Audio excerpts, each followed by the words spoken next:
for the whole world. It is a complete guidance and explains everything necessary. It is a reminder of what is imprinted on human nature and is free from every discrepancy and from error and falsehood. It is a book of true guidance and a light to all. As to the sacred idols, so much honoured and esteemed by the pagan Arabs, the Prophet openly recited, "They are but names which you have named, you and your fathers, for which Allah has sent down no authority." When the Prophet thus spoke reproachfully of the sacred gods of the Quraysh, he latter redoubled their persecution. But the Prophet nevertheless continued his preaching undaunted by the hostility of his enemies or by their bitter persecution of him. And despite all opposition and increased persecution, the new faith gained ground. The national fair at Okad near Mecca attracted many desert Bedouins and trading citizens of distant towns. They listened to the teachings of the Prophet, to his admonitions, and to his denunciations of their sacred idols and of their superstitions. They carried back all that they had heard to their distant homes, and thus the advent of the Prophet was made known to almost all parts of the peninsula. Meccans plead to Abu Talib to stop the Prophet. The Meccans, however, were more than ever furious at the Prophet's increasing preaching against their religion.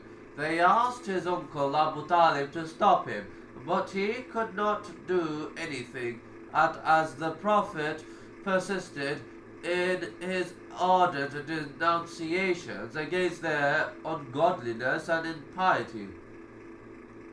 They turned him out from the Kaaba, where he used to sit and preach, and subsequently went in a body to Abu Talib. They urged the venerable chief to prevent his nephew from abusing their gods any longer, of uttering any ill words against their ancestors. They warned Abu Talib that if he would not do that, he would be excluded from the communion of his people and driven to side with Muhammad. The matter would then be settled by fight until one of the two parties were exterminated. Abu Talib neither wished to separate himself from his people nor forsake his nephew for the idolaters to revenge themselves upon. He spoke to the Prophet very softly and begged him to abandon his affair. To this suggestion the Prophet firmly replied, "O my uncle, if they place the sun in my right hand and the moon in my left hand to cause me to renounce my task, verily I would not desist therefrom until Allah made manifest his cause, or I perished in the attempt." The Prophet, overcome by the thought that his uncle and protector was willing to desert him, turned to depart, but Abu Talib called him loudly to come back, and he came, saying, "Whatever you please, for by the Lord I shall not desert you ever." Abu Talib protects his nephew, the Prophet. The Quraysh again attempted in vain to cause Abu Talib to abandon his nephew.